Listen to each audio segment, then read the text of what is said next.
If you're an entrepreneur, I'm going to explain to you why really distressing situations can be more beneficial to you than less distressing situations, honestly. Now, I came across this phenomenon called the region beta paradox. Now, you're going to have to bear with me. I need to read the science on this.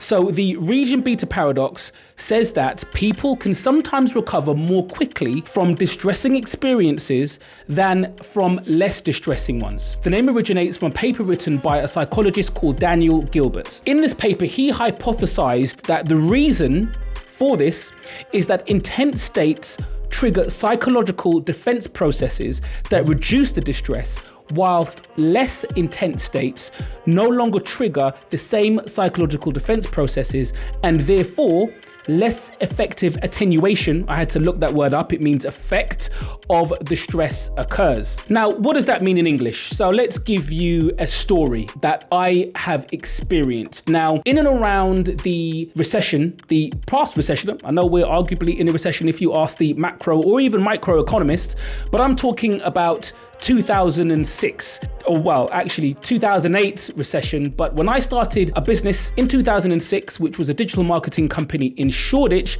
before Shoreditch was cool, I know it's the place to be now, but back then it was regarded as an objective 2 area, which meant that it was ripe for redevelopment. I didn't know that. All I knew was that I was getting cheap office space and everything was going swimmingly well, except that 2 years into our existence, I remember a letter coming through our door, a letter, not an email. And as I opened it, I saw the words liquidation and I saw the words closure. And I looked at my business partners and said, what the hell have you guys been doing? Until I read the letter in more detail and realized it wasn't us that was going bust, it was our clients.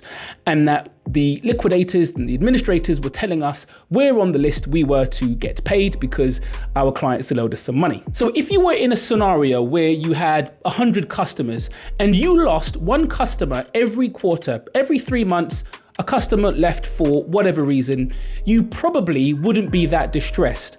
But if you had 100 customers and you lost 10 a month, then that would be extremely distressing. And that's kind of the scenario that we were in 2008. So what did we do? Because we were in a very distressing situation, we had to trigger a psychological first and then a practical defense, which meant that I learned a business lesson which has stayed with me forever, which was to, number one, really understand what makes your customers tick. So we went to meet our existing customers and those in our pipeline to ask them, what's keeping you awake at night? And we knew it was survival in the business, but we also wanted to ask, given we were running a marketing agency, how are you acquiring new customers? How much is it costing? What's the pain you need to go through? And can we help to take that pain away? And therefore, the net effect of you keeping our services on is of positive benefit to your business. And after many meetings, lots of insight, and based on the feedback from our clients, redeveloping a number of our services so that we trimmed the fat and we made them laser focused on solving those painful problems, we managed to survive the recession, the credit crunch of 2008, which is something I'm very, very proud of, but it was a lesson that stuck with me and it's one that I use today and something that is familiar within the tech circles, and that is to solve a problem, but not to solve a light touch problem, solve a problem that is keeping your customers awake at night, solve a headache pill type problem, something that people will pay for to go away. So in that instance, this very distressing scenario for us was actually really beneficial because it kicked us into a mode of thinking and taking action that we probably wouldn't have done if things were ticking along as normal.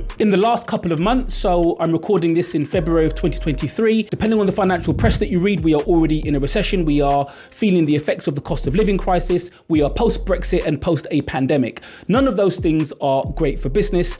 And not only if you check out the FT app, which I'm thankfully subscribed to, and they're not sponsoring this video, it's just a very useful app. I get these alerts every morning. And unfortunately, these alerts are telling me at least 3 or 4 times a week of an organization from a Disney to a JP Morgan to whomever are cost cutting, restructuring, or laying people off in the thousands. But on top of that, there are 2 businesses which I've been following closely in the last year, actually. And one of them I was hoping to buy from from, whom I received an email from saying that they were closing shop, which I was really disappointed by.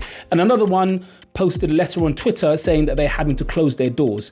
And it was simply because they just couldn't navigate this current economic climate that we're in. And I can only imagine, they weren't explicit, that the competing challenges that businesses have and consumers have meant that what they were offering was probably a nice to have, not an essential, didn't solve a headache pill problem, didn't prevent people from staying awake at night or going to sleep at night even, and therefore they just couldn't compete in the marketplace today. But the question then becomes, and this is the paradox, that arguably before something which is extremely distressing happens, the psychological triggers are still there, they're just lower. So if you've got a bad back, but it's not immobilizing you, you still know you have a bad back. And common sense should tell you that if you don't address your bad back, that over time it'll get worse. But because it's not so distressing, you can live with it. It's only when you're now immobilized, bent over and you can't move, you're lying on your back, on the cold floor, as I've done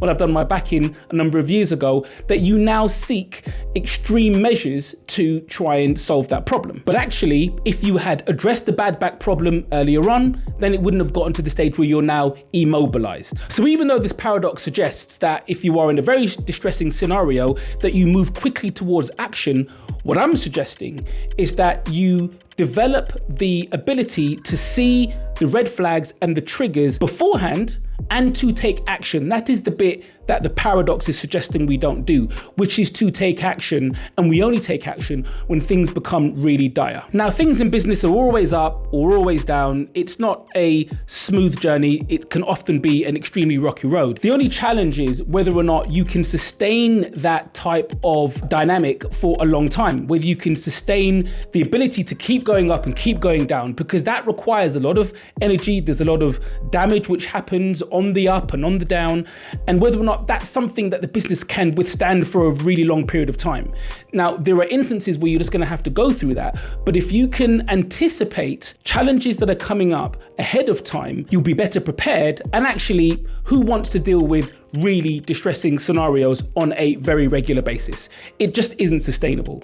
So I suggest that there are 3 ways in which you can help yourself and help your business to deal with problems as they arise in small factor before they become a big factor. And that is to take advice from not just mentors who have been there and done it, but people who are perhaps at your level, who can share experiences. Maybe those individuals who are just 6 months or 12 months ahead of you, who have day-to-day experience of the types of challenges you are facing in the environment, in the day and time that you're facing them, and couple that with the age-old wisdom of the mentors who will give you higher, more strategic advice, broader principles to attach to the challenges, and then the tactics, the systems and processes that you might need to implement. You can borrow those from your peer group.